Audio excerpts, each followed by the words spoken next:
lulus standarisasi dari MUI, pernah ceramah di Istiqlal dan PBNU, mengisi kajian tafsir di Radio Daftar. Nama panggilan Bang Jun.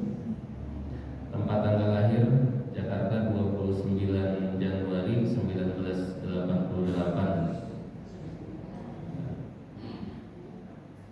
Ya, ibu langsung komentarin usianya separuhnya kebanyakan yang ada di sini ya.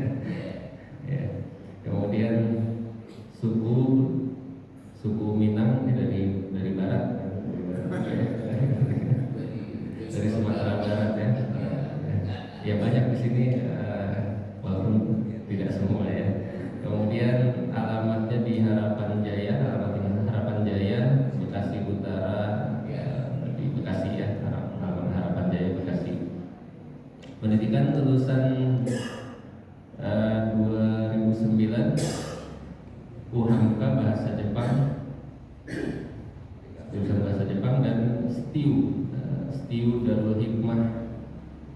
Ini kalau nggak salah Sekolah Tinggi Ilmu Usuluddin, jurusan Ilmu Al-Quran dan Tafsir, lulus tahun 2020. Status menikah dengan satu istri dan anaknya berapa ini? 2 ya? Oh 3 ya.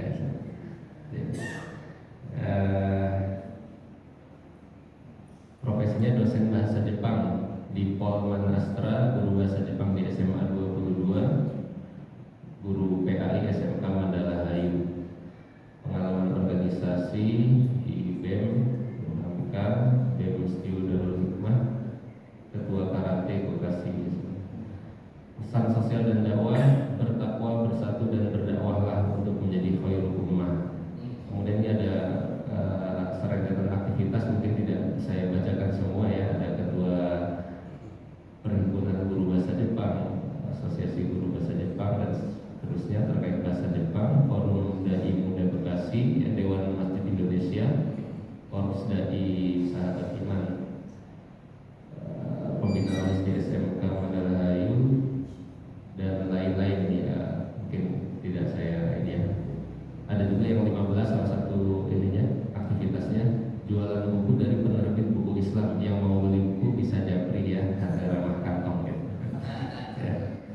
Moto hidup mulia dan hidup mulia atau mati syahid. Demikian insya Allah kita akan mendapatkan inspirasi. Mudah-mudahan bisa kita jadikan sebagai ilmu yang bermanfaat, apa yang bisa kita simak pada pagi hari ini. Kepada Ustaz Junaidi Putra atau Bang Jun yang kami persilakan untuk menyampaikan. Waktunya nanti sampai ya syuruk, kemudian setelah syuruk kalau ada yang mau tanya jawab bisa dilanjutkan ya, maksimal sampai jam 6.30 maaf, sampai setengah 7 ya. Ya, tafadhol kepada Ustaz Junaidi Putra.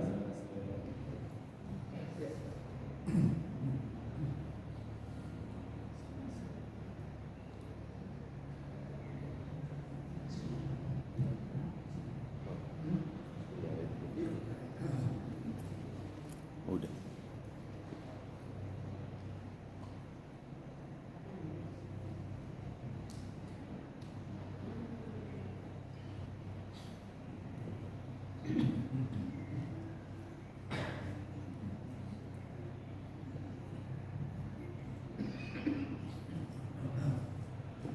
Assalamualaikum jami'an bitahiyatil Islam, tahiyat min jalla, tahiyat ahli jannah, rahmatan wa mubarak fi. Assalamualaikum warahmatullahi wabarakatuh.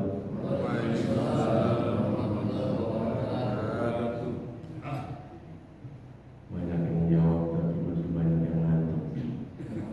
Bersama-sama pergi ke laut, berdua-dua melihat pelangi. Salam pertama kurang disambut, salam kedua saya ulang. Assalamualaikum warahmatullahi wabarakatuh. Waalaikumsalam warahmatullahi wabarakatuh. Mau 3 kali nih. Alhamdulillah, salatu wassalamu ala rasulillah wa ala alihi wa sahbihi wa la hawla wa la quwwata illa billah. Pertama-tama yang kita hormati Ketua DKM kita, Ustaz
sayo pitando ka bakawan lamu. Sakali awak ke masjid ko pitando ka silaturahim salamu.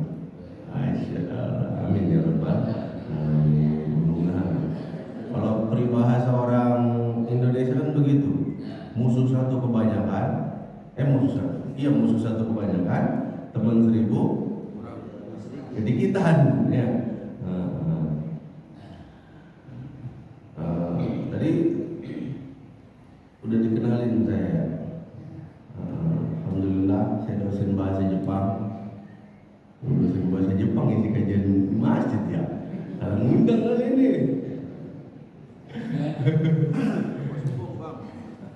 Saya juga ngerasanya gimana ya dulu kuliah jurusan bahasa Jepang, tapi diminta ceramah di masjid di mana. Setiap ditanya mau pengurus masjid, kuliah di mana? Saat di jurusan bahasa Jepang, bengong orang masjid.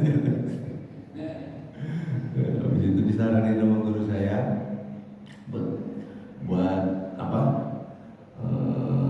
Legalitas kuliah lagi laris di Darul Hikmah. Karena guru ngaji saya itu dosen di situ. Alhamdulillah dapat beasiswa. Saya kuliah 2 kali, dua-duanya nggak bayar beasiswa.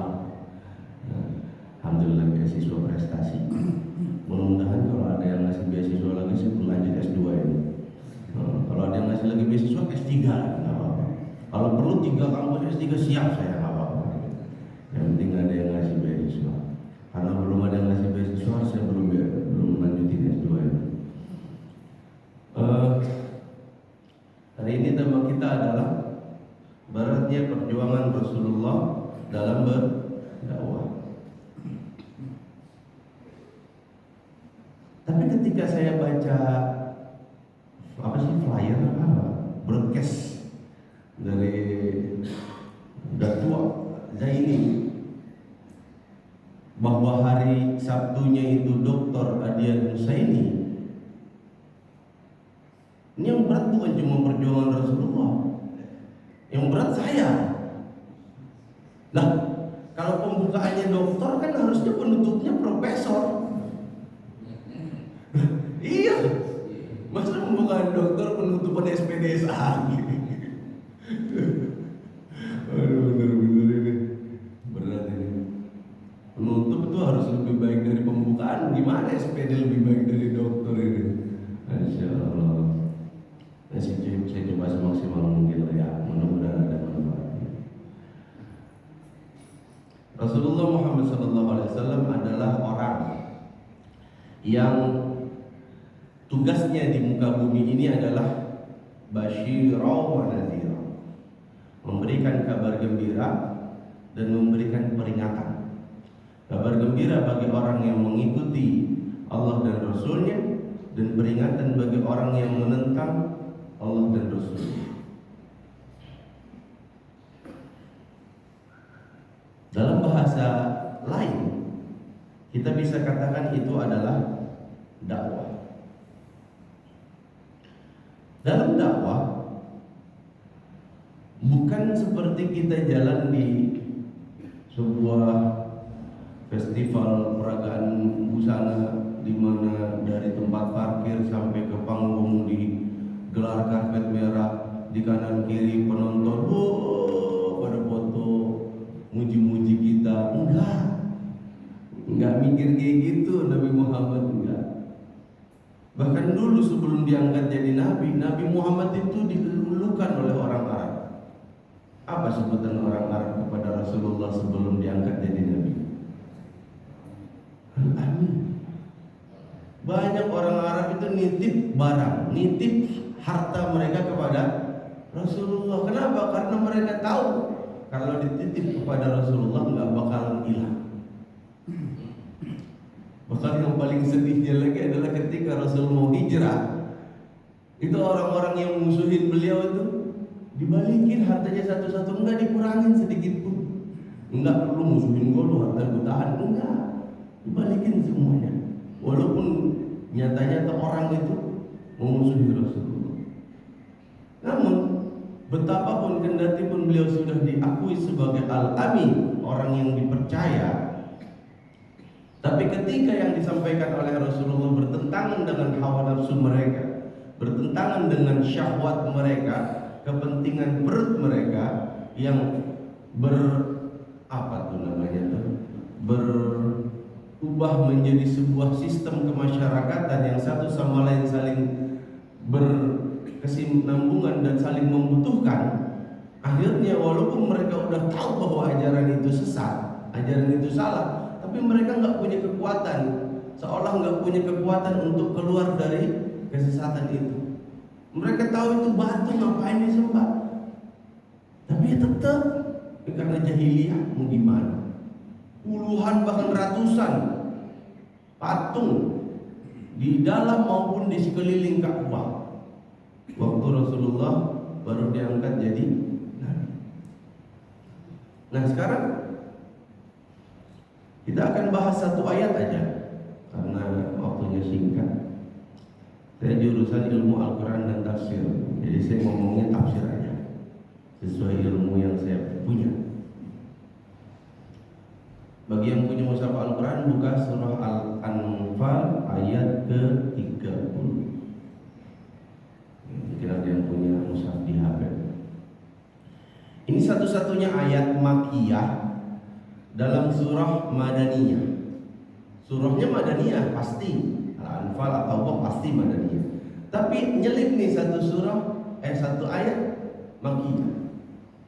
Apa ayat itu? A'udzu billahi minasy syaithanir rajim. Bismillahirrahmanirrahim. Wa idh yamkuru bikal ladzina kafaru liyuthbituka aw yaqtuluka aw yukhrijuk. Wa yamkuru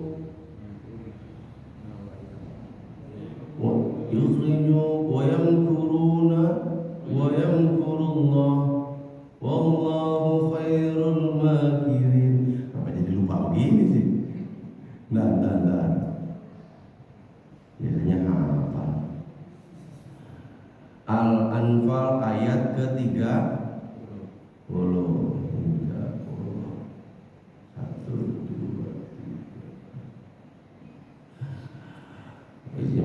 Alladzina kafaru liyuthbituka aw yaqtuluka aw yukhrijuk wa yamkuruna benar tadi wa yamkuruna wa yamkurullah wallahu khairul makirin.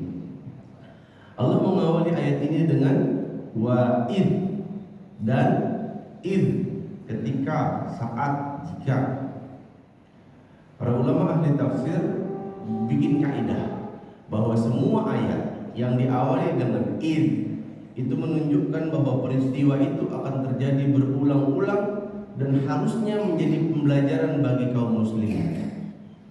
Peristiwa itu terjadi berulang-ulang dan harusnya menjadi pembelajaran buat kaum muslimin. Rasul dibenci oleh kaum kafir Quraisy bukan karena beliau Muhammad bin Abdullah, bukan. Rasul dibenci oleh kaum kafir Quraisy bukan karena beliau seorang pedagang, bukan. Rasul dibenci oleh kaum kafir Quraisy bukan karena beliau suami dari Khadijah, bukan. Rasul dibenci oleh kaum kafir Quraisy karena dakwah yang beliau sampaikan bertentangan dengan keyakinan musyrik mereka. Itu yang menyebabkan mereka benci. Maka selama kita umat Islam mendakwahkan tauhid, ngajak orang yuk kita sembah hanya kepada Allah, yuk kita ibadah hanya kepada Allah, yuk kita rajin ibadah dan seterusnya, maka pasti pada saat yang sama ada orang yang gak suka dengan apa yang kita lakukan. Saya kasih contoh. Kalau nih semua perempuan-perempuan muslimah pada nutup aurat, kira-kira ada yang kagak suka nggak? Pasti. Siapa yang kagak suka? Perusahaan yang bikin baju-baju seksi, ya kagak laku. Perusahaan yang bikin baju seksi maunya gimana? Ya perempuan telanjang semua, biar bajunya laku. semuanya pada taat, kagak mau minuman keras. Kalau semua laki-laki muslim kagak ada yang mabok, ada yang benci nggak? Ada. Siapa yang benci? Ya pabrik bir. Pabrik bir maunya gimana? Ya semua kita pada mabok. Begitu seterusnya. Bahwa ketika kita mendakwahkan kebenaran, maka pasti ada yang tidak suka. Maka Allah turunkan ayat ini sebagai pelajaran buat kita bahwa sesempurna apapun Rasulullah, sehebat apapun Rasulullah dalam berdakwah pun mengalami ujian yang luar biasa. Maka apalagi kita, maka harus banyak sabar kita, ya, harus banyak sabar didik anak, sabar ke masjid, sabar dalam berjamaah, sabar dalam bertetangga, dan seterusnya. Apa lanjutannya? Yamkuru bikal ladzina kafaru. Ketika orang-orang kafir itu berbuat makar kepadamu. Berbuat makar itu bisa diartikan rencana jahat untuk melakukan keburukan kepada seseorang. Itu bisa diartikan makar. Apa bentuk makarnya? Liyuthbituk, yaitu memenjarakan kamu, membuat kamu terkekang, memboikot kamu dan seterusnya. Au yaqtuluk, atau membunuhmu. Tapi yang ini enggak kesampaian. Au yukhrijuk, atau mengusirmu dari kampung halamanmu. Nah ini kesampaian karena Rasul akhirnya hijrah ke Madinah. Wa yamkuruna, mereka membuat makar. Wa yamkurullah, Allah akan membalas makar. Wallahu khairul makirin, dan Allah adalah sebaik-baik pembalas makar. Kita lihat awal dan akhirnya dulu. Awalnya Rasul diusir dalam keadaan umatnya cuma puluhan. Setahu saya dalam kitab sirah manapun dikatakan bahwa ketika Rasul hijrah, umat Islam itu nggak nyampe 100, artinya puluhan. Sementara ketika Rasulullah melakukan Fathu Mekah, itu beliau melakukan Fathu Mekah nggak pakai senjata apapun, cuma umat Islam datang aja ke Mekah, ngedudukin Mekah, udah langsung menang. Itu bukti firman Allah, wallahu khairul makirin. Rasul diusir dalam keadaan dihinakan oleh orang kafir Quraisy, tapi Allah membalas penghinaan mereka dengan memuliakan Rasulullah. Beliau kembali saat Fathu Mekah dalam kondisi yang sangat gagah, berwibawa, tapi tidak zalim. Beliau tidak mengatakan beliau katakan hadza laisa yaumul malhamah. Ini bukan hari untuk pembantaian, bukan hari pembalasan. Hadza yaumul marhamah. Ini adalah hari untuk kasih sayang. Yang mau masuk Islam silakan. Yang mau sembunyi di rumah Abu Sufyan silakan. Yang mau sembunyi di rumahnya aman. Mereka ngebayangin bahwa Nabi Muhammad akan membalas semua perbuatan mereka waktu di Mekah. Apa aja perbuatan mereka kita lihat di Sirah Nabawiyah. Ntar di bagian akhirnya kita nyambung ke tafsir Ibnu Katsir. Biar urut. Yang pertama yang dihadapi oleh Rasulullah adalah caci maki. Dihina Rasulullah itu. Dibilang ini dan itu, nggak sampai hati saya ngomongnya itu nggak sampai hati. Jangankan kepada Rasulullah, kepada kita orang biasa aja harusnya nggak keluar itu ucapan. Apalagi kepada orang yang dulu mereka sebut Al-Amin. Itu kan artinya mereka menghina diri mereka sendiri. Lah kalau orang yang paling amin aja mereka sebut dengan hinaan seperti itu, lah berarti mereka lebih hina dong. Ayo coba pakai logika. Mereka mengangkat derajat Rasulullah lebih tinggi dari derajat mereka dengan sebutan Al-Amin. Mereka nggak ada punya sebutan Al-Amin. Artinya Rasul lebih tinggi dari mereka. Nah orang yang paling tinggi derajatnya menurut mereka dengan sebutan Al-Amin, mereka caci maki. Lah kalau Rasul yang tinggi aja dicaci maki, lalu bagaimana dengan mereka? Itu kan artinya mereka menghina diri mereka sendiri. Itu bukti dari apa? Bukti dari orang yang tidak bisa menggunakan akal fikirnya dengan sebaik-baiknya. Itu ibarat orang tenggelam nggak dapat apapun, rumput diambil, walaupun tahu rumput nggak bisa lagi nyelamatin apapun. Ketemu ranting diambil, nggak ada gunanya. Tapi itu ya kelakuan orang yang kagak bisa memaksimalkan akalnya. Bahkan istri dari Abu Lahab itu sebelum sarapan pagi diketok diketok pintu rumah Rasulullah. Keluar Rasulullah langsung disemprot, dicaci maki ini itu. Dan di rumah saya pun di Bekasi, orang kalau pagi-pagi lapar nyari nasi uduk. Nah ini ada ibu-ibu lapar ngetok pintu orang, nyaci maki orang, nggak sableng ya. Lebih sableng lagi lakinya, udah tahu bininya begitu dibiarin baik. Semua orang yang tidak terima dengan dakwah Rasulullah, mereka kehabisan cara. Akhirnya mereka caci maki Rasulullah. Bentuk kepanikan mereka, bentuk kekalahan mereka, karena mereka tidak mampu menghadapi Rasulullah, tidak mampu membantah bukti yang disampaikan oleh Rasulullah, tidak mampu membantah ayat-ayat yang disampaikan Allah di periode Makkah. Di periode Makkah itu banyak ayat yang disampaikan Allah berkaitan dengan hari kiamat, berkaitan dengan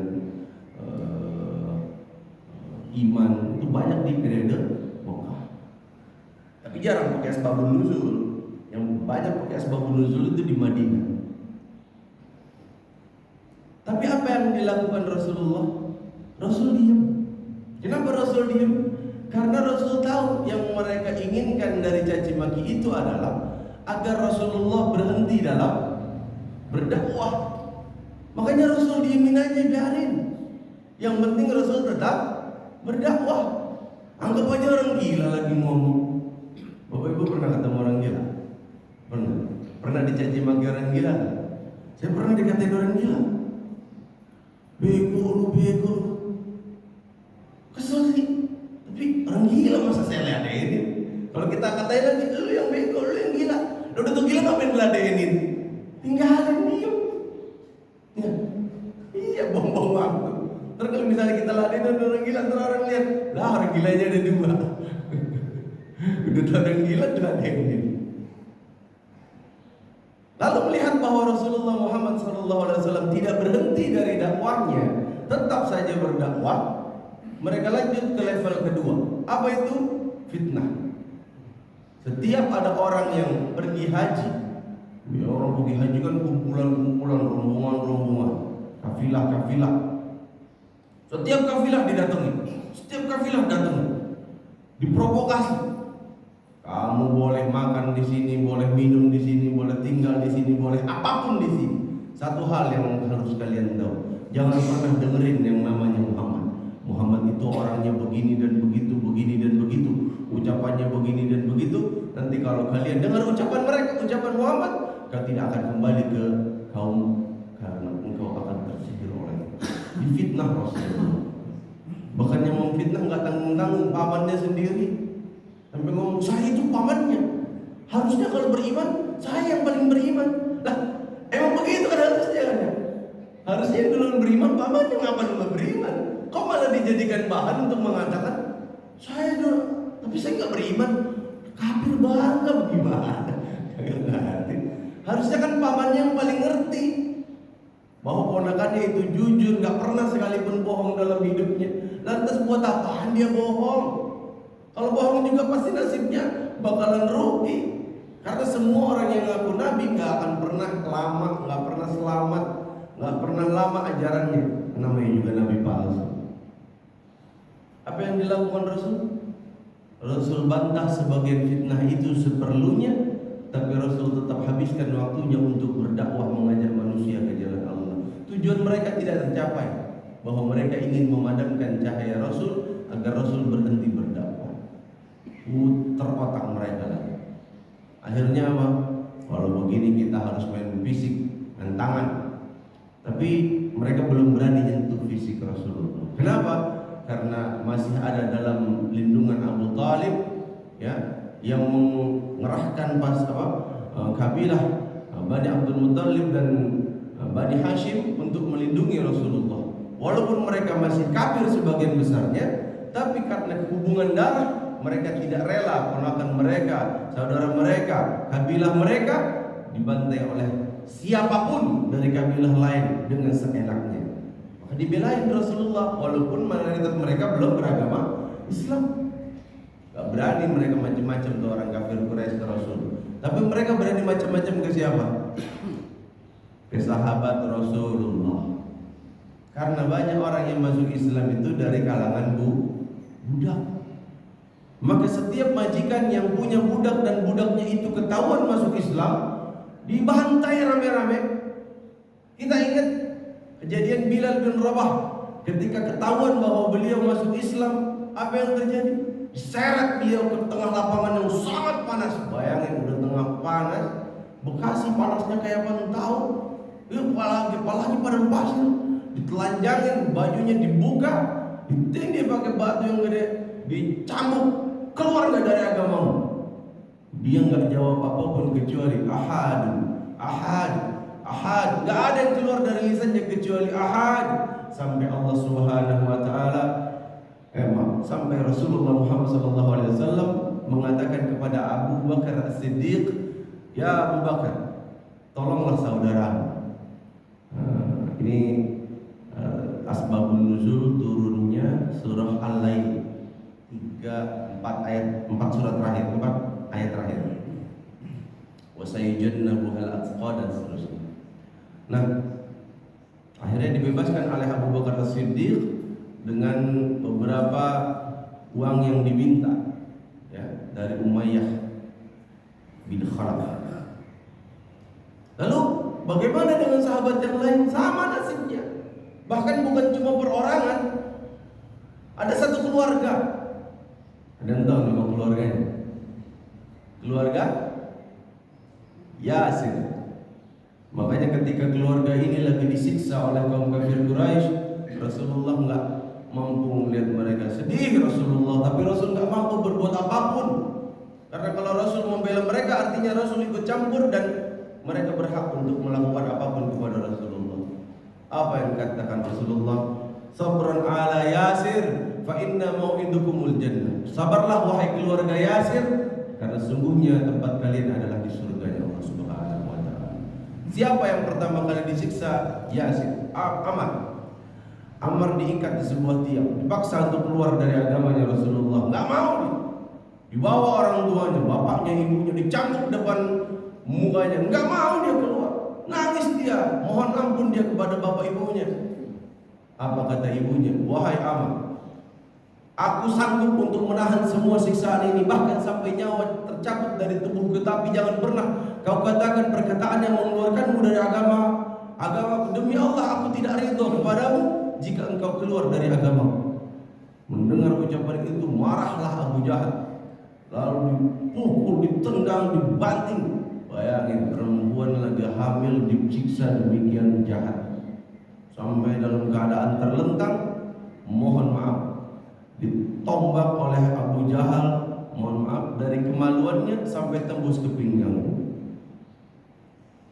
Makanya kita jadi laki-laki nggak perlu bangga-bangga amat, karena dalam sejarah Islam faktanya yang rela mati demi agama itu perempuan duluan. Siapa namanya? Ada yang tahu? Ada yang tahu? Sumayyah.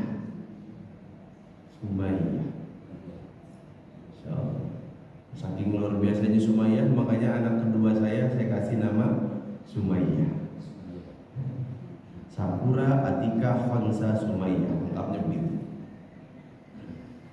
Lalu nggak lama ibunya dibantai di depan matanya, bapaknya dibunuh juga. Nggak lama bapaknya dibunuh, disiksa dia habis-habisan disiksa. Sampai dalam keadaan setengah sadar, dia nggak sengaja mengucapkan apa yang diucapkan orang yang menyiksanya tadi. Akhirnya dibebasin. Pas dibebasin dia jalan. Dia baru sadar, kok saya dibebasin? Dia baru ingat, ya Allah, saya udah mengatakan perkataan kekufuran. Datang dia kepada Rasulullah, lalu sampaikanlah apa yang dia alami tadi. Lalu turunlah ayat bahwa orang yang mengatakan perkataan kekufuran tapi tetap dalam keadaan iman, maka itu enggak mencederai imannya sama sekali. Karena dalam keadaan enggak sadar. Orang kalau dalam keadaan enggak sadar ya enggak dihukum. Ya enggak sadar mau gimana? Dalam keadaan disiksa luar biasa. Ini yang paling susah nih. Di satu sisi Rasul dakwah terus, makin habis sahabat Nabi dibantai satu-satu. Tapi di sisi lain, kalau Rasul berhenti berdakwah, Rasul salah juga. Serba salah. Rasul berhenti dakwah dosa karena nggak ngelakuin kewajiban. Rasul nggak nyelamatin sahabat, dosa karena nggak nyelamatin umatnya. Puter otak Rasulullah. Apa yang dilakukan Rasul? Rasul akhirnya mendapatkan informasi bahwa nun di jauh di sana ada tempat namanya Habasyah yang sekarang namanya Ethiopia. Ada raja namanya Najasyi yang walaupun dia orang Kristen tapi dia bisa menghukum dengan adil. Adil di sini bukan adil dalam perspektif syariat Islam ya, tapi adil dalam arti tidak menzolimi rakyatnya walaupun dia beda agama. Maksud adilnya begitu. Karena adil ini definisinya beda-beda. Menurut ilmu hadis beda, menurut ilmu fikih beda, menurut ilmu sosial kemasyarakatan beda. Lalu tengah malam dikonsolidasikanlah sahabat-sahabat Nabi yang budak-budak ini untuk hijrah ke Habasyah. Dan dikirimlah Utsman bin Affan dan Ja'far bin Abu Thalib, kakak dari Ali bin Abu Thalib, untuk menemani, memimpin pasukan itu, memimpin sahabat-sahabat itu untuk hijrah ke Habasyah. Sehingga Rasulullah tetap bisa berdakwah dengan apa mereka berhenti? Enggak. Mereka berkata kepada Abu Thalib, "Wahai Abu Thalib, apa yang dikehendaki ponakanmu dari kami? Jika ia ingin mendapatkan harta, maka kami akan kumpulkan semua harta dari semua kabilah di Arab ini dan kami jadikan dia orang paling kaya di antara kami. Tidak ada orang yang lebih kaya daripada dia. Seandainya dia mau perempuan yang cantik, kami akan kumpulkan perempuan paling cantik di setiap kabilah sehingga dia mempunyai istri paling banyak di antara kami yang paling cantik. Mau yang mudanya boleh, yang agak tuanya boleh, mau yang jandanya silakan, mau yang perawannya boleh. Bapak kalau disuruh milih janda apa perawan Pak? Jangan milih Pak, orang punya bini. Bu, Bapak nakal Bu, lu punya bini masih milih baik. Ya Allah. Lalu akhirnya apa? Hijrah. Sampai akhirnya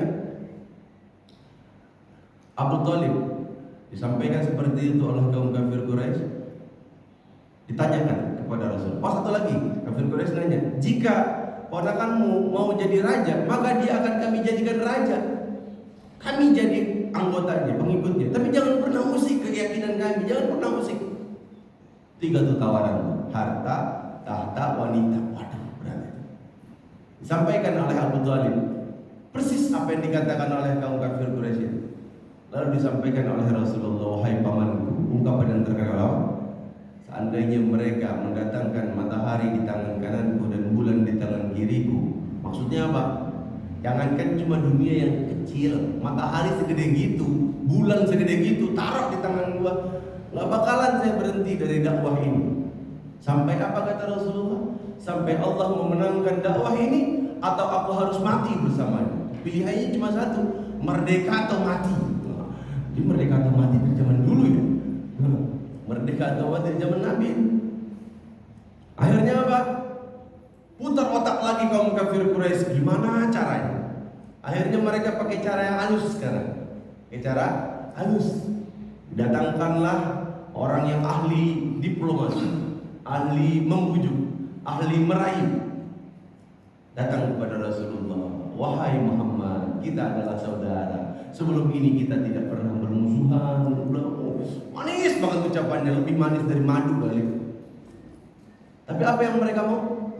Inilah, daripada kita perang-perang mulu, mendingan kita damai. 1 tahun kamu sembah Tuhan kami, 1 tahun kami sembah Tuhan kamu. Adil kan? Adil. Kata Nabi Muhammad, enggak.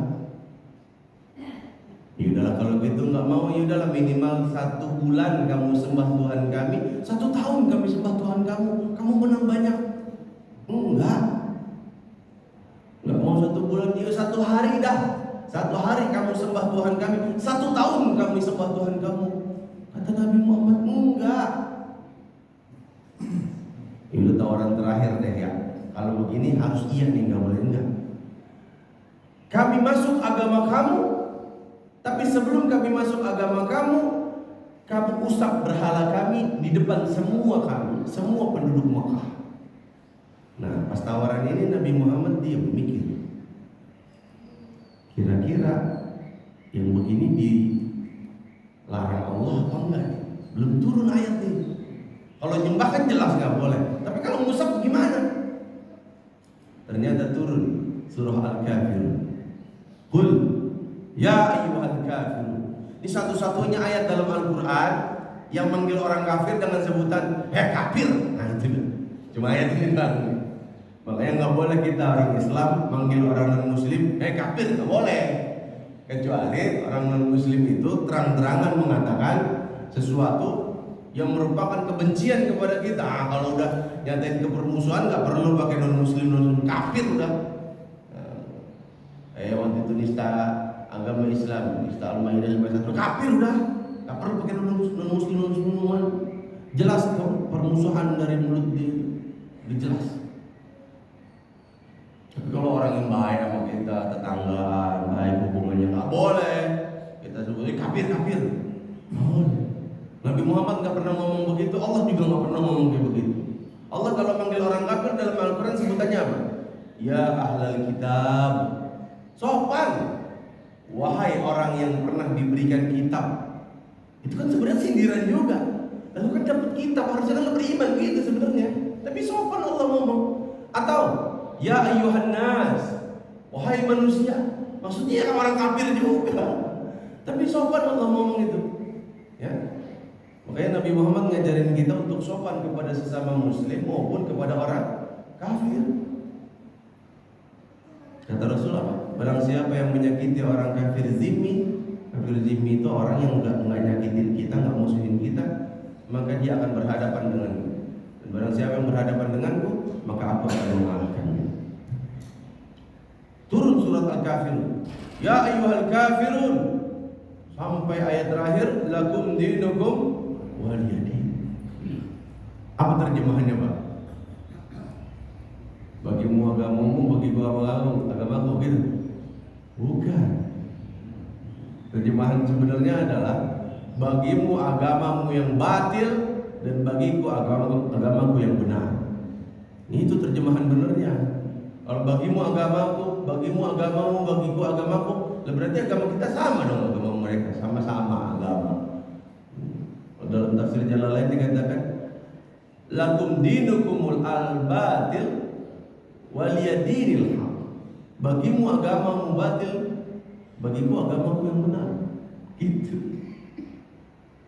Gagal mereka membujuk Rasulullah.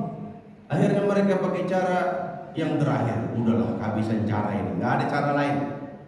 Mereka kumpul full tim, semua kabilah perwakilan kumpul di Darun Nadwa. Apa tuh Darun Nadwa?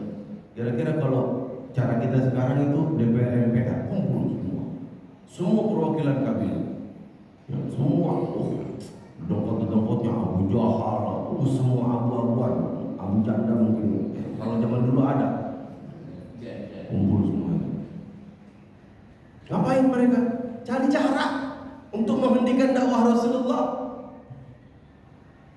Gimana caranya? Caranya ada satu mereka yang bilang, yaudahlah, gak usah banyak bacot, kita bantai aja langsung Muhammad itu. Tiba-tiba ada satu kakek-kakek pakai baju hitam, ternyata dia iblis. Dia bilang begini, jangan kalau kamu bunuh, nanti Bani Hashim bakal ngalahin kamu. Siapa yang bisa ngalahin Bani Hashim? Banyak mereka loh. Iya ya. Terus gimana? Ada lagi yang tunjuk tangan. Kita usir aja. Tunjuk tangan lagi tuh kakek-kakek. Jangan.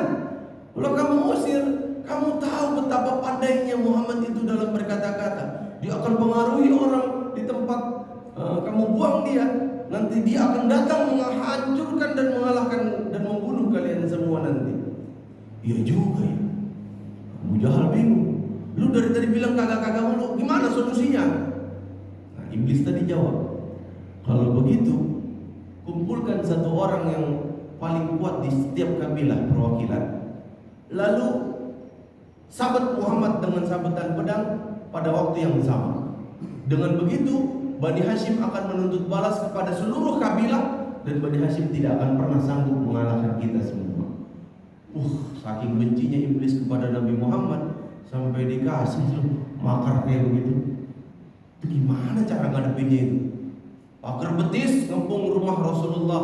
Semua sahabat sudah hijrah, sebagian ke Ethiopia, sebagian ke Madinah. Tinggal Rasul dan Abu Bakar As-Siddiq untuk hijrah di tahap yang terakhir.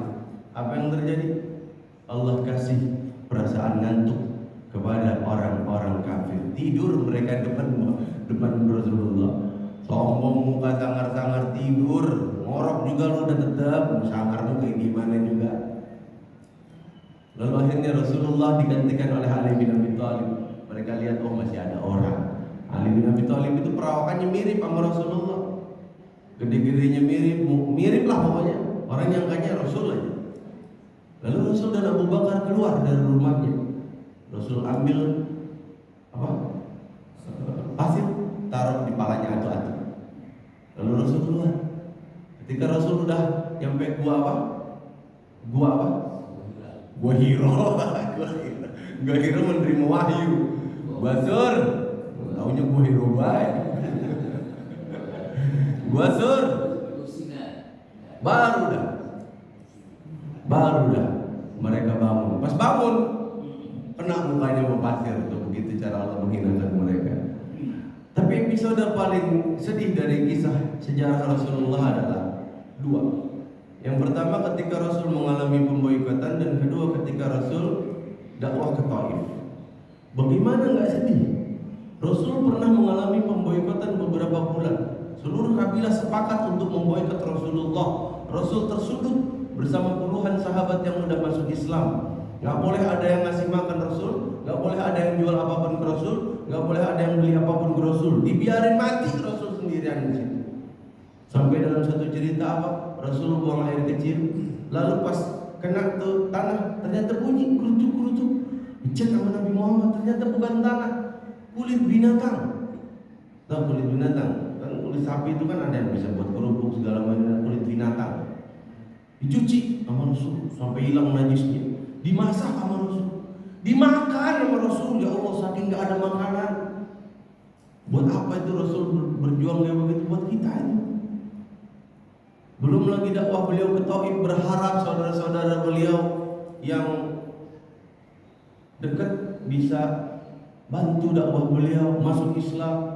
Boro-boro masuk Islam, boro-boro bantuin dakwah beliau. 10 hari beliau dakwah di Taif, nggak mendapatkan apapun kecuali penolakan demi penolakan. Hari ke-10-nya beliau mau pulang, semua laki-laki, muda, tua berjejer di bawah, di jalan kanan dan kiri menyambut Rasulullah pulang. Menyambut dengan apa? Menyambut dengan sambitan batu. Anak-anak kecil dan ibu-ibu dari atas rumah semua nyambit Rasulullah dengan apapun yang mereka punya, disambut pakai batu segala macam sepanjang jalan. Beginikah perlakuan saudaranya kepada saudara. Bahkan dalam kitab Sirah Nabawiyah dikatakan bahwa Rasulullah itu saking banyaknya darah keluar dari tubuh beliau sampai-sampai sendal beliau nempel ke kaki beliau. Bayangin itu gimana itu? Saking banyaknya darah keluar sampai sendalnya itu nempel. Keluar dari Taif sampai di kebun anggur, seingat saya kebun anggur atau kebun anggur. Nyandar beliau ke pohon, ketemu malaikat. Ya Rasulullah, izinkan saya untuk menghimpit 2 bukit ini agar mereka mati terkubur di sana. Jangan wahai malaikat. Kalaupun mereka kafir, mudah-mudahan anak mereka beriman kepada Allah.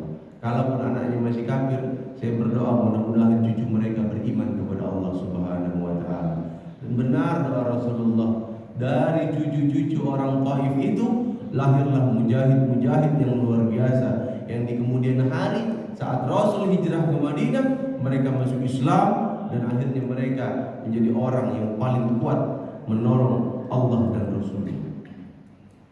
Rasul hanya berdoa, Allahumma gfirli qaumi innahum la ya'lamun. Ya Allah, ampunilah kaumku, mereka orang yang enggak tahu apa-apa. Enggak marah Rasul kayak begitu loh. Bahkan ketika Rasul meratapan Rasul juga cuma ngomong, Ya Allah, jika engkau ridho terhadap apa yang aku baru saja lakukan, maka apa yang baru saja mereka lakukan kepadaku tidak ada apa-apanya bagi. Tubuh penuh dengan darah. Apa kata Rasul? Enggak ada apa-apanya, yang penting engkau ridho ya Allah. Bisa enggak tuh kira-kira kita kayak begitu? Paling tidak kalau kita belum bisa kayak gitu, kita bersolawat kepada Rasulullah. Karena betapa luar biasa, betapa hebat, beratnya perjuangan Rasulullah Muhammad SAW sampai dakwah ini sampai ke Indonesia dan kita bisa merasakan nikmatnya iman. Kalau dakwah nggak sampai ke Indonesia, Pak, bisa jadi kita masih nyembah pohon, Pak, masih nyembah batu, nyembah apa lagi? Itulah. Itu aja mungkin yang bisa saya sampaikan. Aku qouli hadza wa astaghfirullah li wa lakum. Assalamualaikum warahmatullahi wabarakatuh. Baik, barangkali langsung saja. Jika ada yang ingin bertanya, satu dari Pak.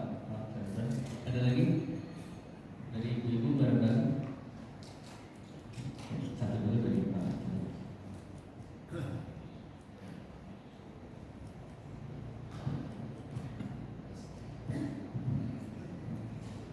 Assalamualaikum warahmatullahi wabarakatuh. Waalaikumsalam warahmatullahi wabarakatuh. Nama saya Muhammad Chandra Hasan, sebangsa setanah air.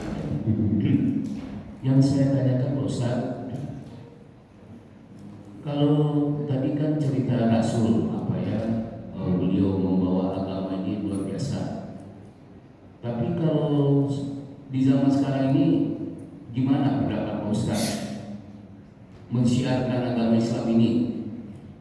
Cuma itu aja Pak Ustaz. Assalamualaikum warahmatullahi wabarakatuh. Waalaikumsalam. Baik. Jika ada yang lain, Gimana ada? Tuh. Kalau zaman sekarang gimana cara mensiarkan agama ini? Ini masjid namanya apa? Al-Muttaqin, Masya Allah. Orang-orang yang bertakwa. Di depan saya orang bertakwa semua ini. Insya Allah. Ini saya menyambung ke nama masjid sekalian. Kita bertakwa supaya kita masuk surga, karena surga uiddat lil muttaqin. Tapi pertanyaannya, ketika Allah sudah perintahkan kita bertakwa, apa selesai? Apa setelah kita Allah perintahkan untuk bertakwa lantas selesai perintahnya? Enggak. Kalau nggak percaya, coba baca surah Ali Imran yang sering dibaca khatib. Apa yang sering dibaca khatib? Ya ayyuhalladzina amanu taqullaha haqqa tuqatih wa la tamutunna illa wa antum muslimun. Apa selesai sampai situ? Enggak. Masih ada ayat selanjutnya. Masih pakai wa. Artinya masih nyambung sama ayat sebelumnya. Wa'tasimu bihablillahi jami'an wa la tafarraqu. Dan berpegang teguhlah kalian kepada tali agama Allah dan janganlah kalian bercerai-berai. Wadhkuru ni'matallahi idh kuntum 'alaikum idh kuntum a'da'an fa'alafa baina qulubikum fa asbahtum bi ni'matihi ikhwan. Dan ingatlah ketika dulu kalian berada dalam keadaan permusuhan, lalu Allah berikan nikmat kepada kalian ukhuwah. Ya, wa kuntum 'ala syafa hufratin minan nar fa anqadzakum minha. Dan kalian dulu berada di jurang neraka, lalu Allah selamatkan kalian dari jurang neraka itu. Kadzalika yubayyinullahu lakum ayatihi la'allakum tahtadun. Demikianlah Allah menjelaskan ayat-ayatnya kepada kalian agar kalian dapat petunjuk. Takwa bersatu. Udah takwa udah bersatu, apa selesai? Belum. Ada lanjutan ayatnya. Apa lanjutan ayatnya? 100 berapa tadi? 102, 103, 104. Apa 104-nya? Wa takum minkum ummatun yad'una ilal khair wa ya'muruna bil ma'ruf wa yanhauna 'anil munkar wa ulaika humul muflihun. Baru selesai. Dan mereka itulah orang yang beruntung. Siapa yang beruntung itu? Orang yang bertakwa. Lalu orang bertakwa, mereka bersatu. Lantas sudah bersatu ngapain? Mereka berdakwah. Makanya moto hidup saya bertakwa, bersatu, berdakwah. Gitu Pak. Lalu bagaimana dengan dakwah di zaman sekarang? Yang pertama, kita harus yakini bahwa nggak mungkin dakwah kita itu lebih sulit dari Rasul. Nggak mungkin. Karena kata Rasul, inna asyaddal bala linnas al-anbiya. Sesungguhnya yang paling berat ujiannya di antara manusia adalah para rasul. Jadi jangan sombong kita bilang perjuangan kita lebih hebat dari Rasul. Apa hubungannya? Rasul lebih hebat dari kita. Dari mana ceritanya kita lebih hebat dari Rasul? Lebih berat kita dari enggak, Rasul lebih berat. Dari mana lu belajar sih? Rasul lebih berat, mau gimana ceritanya? Nah, pertama, seberat apapun dakwah yang kita lakukan dalam konteks kekinian dan kedisinian, itu kan materi jurusan Dr. Adnan Saidi kemarin. Kita harus sadari bahwa ujian, hambatan, tantangan, ujian dalam dakwah itu bagian dari sunnatul dakwah. Ya dakwah itu pasti begitu. Itu namanya sunnatul dakwah. Sunnah dalam dakwah. Sunnah bukan berarti sunnah dalam fikih, bukan. Sunnah itu hal yang biasa terjadi. Sunnatul dakwah ada 3. Yang pertama, talut tariq, panjang jalannya. Nabi Nuh dakwah berapa lama? 950 tahun. Itu dakwahnya loh. Umurnya ada yang mengatakan 1000, ada yang mengatakan 2000. Ya. Nabi Adam berapa? Nabi Musa berapa? Ratusan tahun. Rasul aja yang dakwahnya sedikit karena umurnya pendek. Rasul dakwah cuma 23 tahun. Cuma ujiannya luar biasa. Yang pertama, dakwah itu tabiatnya, sunnahnya adalah panjang jalan. Yang kedua, qillatur rijal. Sedikit orang yang mau. Mana mau orang? Dakwah capek-capek, cuma dicaci maki, cuma difitnah, cuma diintimidasi dan seterusnya. Saya biar kata belum nyampe level internasional. Kalau level nasional udahlah. Ya, ceramah di Padang, ceramah di Jogja, ceramah di beberapa daerah. Level nasional udahlah. Udah pernah ceramah di Istiqlal. Ya, udahlah. Tapi internasional belum. Pun ngalamin yang namanya diintimidasi itu. Saya nggak mau sebutin yang namanya siapa yang mengintimidasi saya. Tapi saya selalu katakan bahwa lakukan yang mau kalian lakukan. Saya tidak akan pernah berhenti dari apa yang saya lakukan. Selama yang saya lakukan tidak melanggar aturan Islam, tidak melanggar aturan negara, tidak melanggar aturan norma apapun, maka saya akan katakan walaupun bertentangan dengan hawa nafsu kalian. Dan saya bilang ke anak dan istri saya, suami kamu, bapak kalian itu manusia, pasti mati. Dan saya nggak mungkin mati kecuali Allah sudah takdirkan mati. Mau dengan cara apapun saya mati, nggak perlu ditangisin. Sedih boleh, oke, tapi nggak perlu terlalu berlebihan tangisin. Kalau suatu saat nanti bapaknya masuk penjara, entah dibuang, entah dibunuh, ya udah resiko namanya juga. Dai. Orang level saya begitu, apalagi level Ustadz Abdul Somad ya. Yang kedua, yang ketiga kasratul hadap. Banyak tantangannya, ujiannya banyak. Jadi yang pertama catanya itu, memang sunnah dakwah begitu. Yang kedua, bahwa kalau kita udah tahu sunnah dakwah kayak begitu, berarti kita harus berlomba-lomba dengan pelaku maksiat. Gimana maksudnya lomba-lomba sama pelaku maksiat?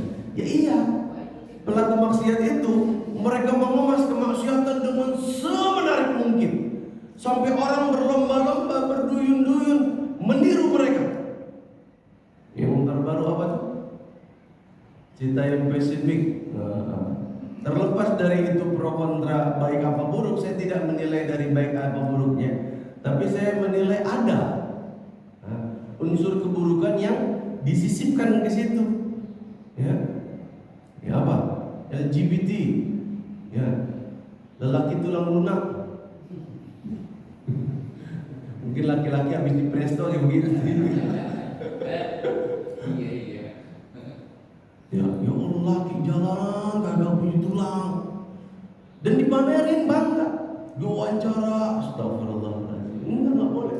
Pelaku maksiat itu nggak boleh dikasih panggung, nggak boleh. Orang sakit jangan dikasih panggung. Orang sakit bawa ke rumah sakit, bawa ke dokter. Mereka itu sakit. Kita nggak boleh benci. Iya, gue nggak benci. Yang gue benci itu orang sakit dikasih panggung, lalu dianggap bahwa itu sehat. Lalu orang sehat ikutan sakit. Ini lama-lama orang yang kagak gila ngerasa bahwa dirinya gila, karena semuanya udah pada gila. Ya. Pernah saya ngomong tentang LGBT di salah satu murid saya yang seorang mahasiswa dari daerah lain. Dia bilang gini, "Sensei," kan saya dosen bahasa Jepang. "Sensei, ngomongnya jangan keras-keras. LGBT itu kan hak asasi orang-orang, semua orang. Nanti sensei kena persekusi loh." Lah, sejak kapan LGBT jadi hak asasi? Hah? Sejak kapan LGBT jadi hak asasi? Laki-laki atau perempuan, manusia lahir ke dunia itu pasti jelas kelaminnya. Ya, pasti jelas, lihat aja. Ada lubang apa ada burung perkutut? Ya tinggal lihat aja. Sesederhana itu loh. Kalaupun mohon maaf ada yang punya kelainan, bisa jadi ada. Yang dua-duanya ada. Kan syariat udah kasih tahu. Tinggal lihat aja kencingnya lewat mana. Gak mungkin dua-duanya keluar, itu mustahil. Kalau keluarnya dari yang itu, oh berarti laki. Kalau keluarnya dari yang lubang, oh berarti perempuan. Ya tinggal lihat gitu doang. Sederhana itu. Gak ada bilang, aku itu sebenarnya perempuan, tapi terjebak dalam tubuh laki-laki. Lu aja yang kelewat ngikutin bisikan setan. Bisikan setan. Kalau misalnya LGBT dianggap sebagai sesuatu yang sah, sebagai sesuatu yang nggak masalah, biarin aja. Ntar lama-lama semua penyimpangan seksual akan menuntut hak yang sama. Emang penyimpangan seksual sekedar LGBT? Banyak.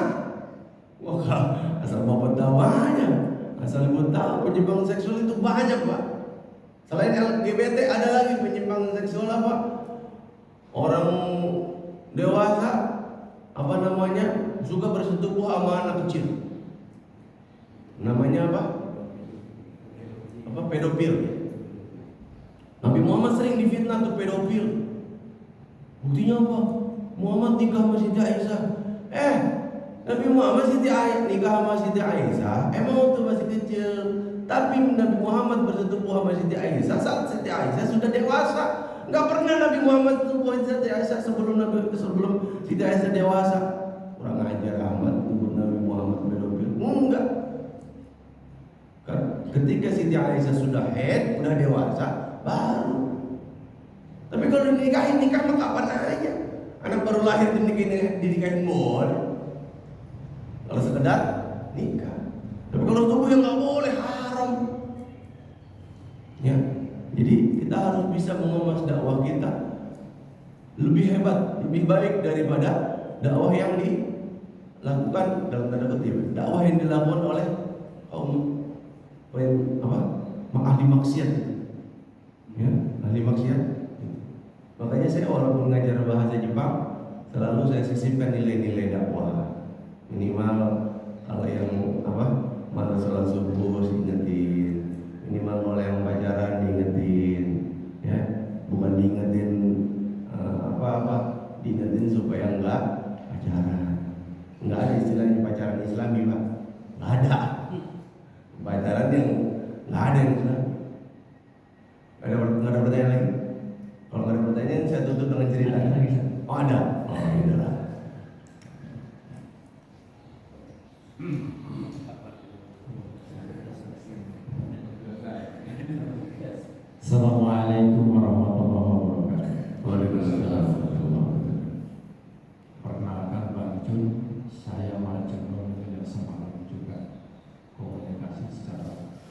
Oh ya, ya, ya. Mohon maaf kalau mungkin terjebak dengan Google. Pertanyaannya adalah tadi dijelaskan bahwa Rasulullah juga kembali ke Mekah. Fathu Mekah. Ya, kembali ke Mekah. Nah, berapa lama perjalanan Rasulullah setelah hijrah ke Madinah sehingga itu kembali ke Mekah? Itu saja mereka bisa jelaskan. Terima kasih. Assalamualaikum warahmatullahi wabarakatuh. Waalaikumsalam warahmatullahi wabarakatuh. Nah ini diantara berkah hijrah itu begitu ya. Rasul dakwah di Mekah 13 tahun, nggak berkembang. Pengikut nggak nyampe 100 orang. Tapi baru Rasul pindah ke Madinah, baru 1 tahun Rasul dakwah di Madinah. Tahu berapa orang yang ikut perang Badar? 313 orang. Itu pun orang yang kagak siap, nggak tahu bahwa itu akan terjadi perang, nggak tahu. Makanya yang nunggang kuda cuma 1 atau 2 orang, yang lain cuma bawa pedang biasa doang. Orang Arab pasti bawa pedang berjaga diri. Udah itu doang. 313 orang saat perang Badar. Cuma 1 tahun Rasul dakwah, langsung dapat 313 orang. Belum perempuannya, belum anak-anaknya, belum orang tua yang ikut perang. Kalau di total mungkin 500 lebih. Dalam 1 tahun Rasul udah dapat 500 pengikut. Luar biasa. Kapan Fathu Mekah itu terjadi? Seingat saya tahun 7 Hijriah. Berarti 7 tahun setelah Rasul dakwah. Bayangin, 13 tahun cuma dapat 80-an. 7 tahun langsung dapat ratusan ribu. Puluhan ribu orang yang masuk Islam. Akhirnya mau pergi haji Fathu Mekah. Mereka nggak perlu bawa senjata, cukup dudukin aja kota Mekah, udah ngap itu orang Mekah. Ini penduduk Mekah paling berapa sih? Didatengin hampir 100.000 orang yang ngap langsung. Ya, mengeluarin pedang dikeroyok langsung. Nggak bisa, udah penuh.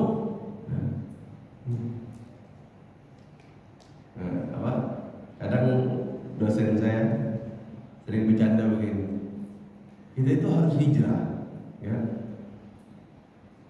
ke kondisi yang lebih baik. Di antara bukti hijrah itu berkah adalah Nabi Muhammad dulu waktu di Mekah istrinya berapa, Pak? Waktu di Mekah istrinya Nabi Muhammad berapa? 1. Siapa? Siti Khadijah. Habis hijrah ke Madinah istrinya 1 apa banyak? Banyak. Makanya kalau bapak mau tambah banyak, hijrah, Pak. Makanya ibu hati-hati Bu, kalau bapak bilang ibu kita hijrah aja biar kondisinya lebih baik, bisa jadi itu modus. Udah disiapin kayak gitu rumah baru. Itu aja. Sebagai penutup saya mau kasih satu cerita. Inilah realita kita. Suatu ketika murid saya nanya, Sensei, hukum pacaran itu apa? Saya bingung, loh kok nanya ke guru bahasa Jepang? Tanya ke guru agama lah. Udah nanya ke guru agama. Lah kalau udah nanya ngapain nanya ke guru bahasa Jepang lagi? Kali aja saya punya pendapat beda. Memang kata guru agama kalian apa? Haram. Lalu kalian berharap saya jawab apa? Halal. Itu anak zaman sekarang ya. Guru diadu. Ntar kalau yang satu bilang halal, oh udah mau bilang halal. Udah saya bilang, yaudah pacaran halal. Diam udah. Oh beneran saya halal? Iya halal. Demi Allah pacaran halal. Tapi yang kalian maksud pacaran itu apa? Oh pacaran itu ya berduaan, bonceng, makan di kafe, nonton bioskop, curhat, ngobrol, gitu Sensei. Oh gitu. Itu bukan pacaran sih bilang. Loh, bukan. Pacaran itu budaya orang Melayu. Di kampung saya Minang itu budaya pacaran zaman dulu. Jadi laki-laki kalau udah siap nikah, itu biasanya minta sama guru ngajinya, Ustaz, ada calon istri nggak? Kalau nggak ke guru ngajinya, ke orang tuanya. Atau dia lagi jalan tiba-tiba ngeliat perempuan, masya Allah nih, lagi nyiram kembangnya cantik banget. Saya datang ke rumahnya. Rumah orang Melayu itu biasanya rumah panggung. Duduk dia di tangga. Dia baca pantun, baca gurindam, baca syair. Wah, orang Minang kalau udah baca pantun itu luar biasa. Bertongkat paruh. Terus aku jalani sampai ke tujuan. Wih, bertongkat paruh katanya. Patah sayapku, patah kakiku, remuk badanku, bertongkat paruh, tetap aku jalani agar aku sampai ke tujuan. Tuh orang Minang kalau bikin pantun. Galing-galing. Akhirnya apa? Bapaknya keluar, digandeng itu laki-laki ke ruang tamu. Ada pantun lagi, nanya intinya lu siapa, dari mana, kerja apa, udah hafal kitab apa. Orang zaman dulu mah yang ditanya, lu udah selesai baca kitab apa, udah khatam berapa kali. Yang ditanya bukan lu motornya bebek apa soang apa entok apa. Enggak ditanya mobilnya Innova apa Pajero apa Lamborghini, enggak ditanya begitu. Dulu ketika orang tuanya kayak cocok, dipanggil perempuannya, nih lihat nih, mau nggak sama dia? Kalau perempuan gimana? Mau itu. Perempuan itu kan pemalu tuh. Kalau nggak mau pasti nolak. Nah ketika mau, ya perempuannya masuk kamar, laki-lakinya pulang. Nah masuk kamar, perempuannya pakai inai, pakai henna, pakai pacar. Nah proses makainya itu namanya pacaran. Itu pacaran yang bener dan serius. Buat apa pacaran? Supaya orang tahu bahwa dia udah ada yang mau. Belum dilamar, udah ada yang mau. Nah proses ini laki-lakinya belajar, si perempuannya belajar. Kalau inainya masih ada, oke, masih dikasih waktu. Kalau inainya udah habis, lakinya belum datang juga, ya jangan salahin kalau ada laki-laki lain yang masuk gitu. Jadi laki-lakinya ntar ngelamar gitu. Jadi pacaran itu nggak bertentangan dengan ajaran Islam. Kalau yang dimaksud pacaran itu, habis itu mereka nanya, loh kalau itu pacaran terus yang selama ini kami lakukan apa? Zina. Jujur aja, kami zina. Ini teman zina saya. Begitu udah. Nggak usah ngomongin pacar saya. Ini teman zina saya. Kami zina udah 3 tahun kira-kira gitu. Jadi enak sendiri kan ngomong gitu. Ngomong pacar saya lah, kayak ngerti aja lu pacaran apaan. Yang lucu masih SD udah pacaran. Anak saya kelas 4 SD ditanya sama temennya, Kirena kamu udah punya pacar belum? Pacar. Anak saya langsung nasihatin itu, keluarin tuh ayatnya. Anaknya Ustaz langsung keluarin. Dinasihatin sama anak saya, langsung ngalihin pembicaraan ke pembicaraan lain. Kamu dinasihatin sama orang tua, anak remaja sama anak kecil. Ya begitulah potret remaja kita. Mudah-mudahan kita sabarlah mendidik mereka, jangan sampai anak kita terjerumus pergaulan bebas. Ya, deketin anak-anak kita, ajak ngobrol supaya kita lebih dekat daripada mereka dekat sama orang lain. Qul qouli hadza wa astaghfirullah li wa lakum wa lisa'il muslimin wal muslimat wal mu'minin wal mu'minat. Mohon maaf kalau ada salah kata. Assalamualaikum warahmatullahi wabarakatuh. Alhamdulillah, waktu juga sudah 30, sudah selesai kajian kita pada pagi hari ini. Mudah-mudahan menjadi inspirasi dan ilmu yang bermanfaat bagi kita semua. Mari kita sama-sama akhiri dengan baca kafaratul majlis. Subhanallah wa bihamdihi asyhadu an la ilaha illa anta astaghfiruka wa atubu ilaik. Dan jazakumullah kepada Ustaz Junaidi Putra dan jamaah sekalian. Assalamualaikum warahmatullahi wabarakatuh.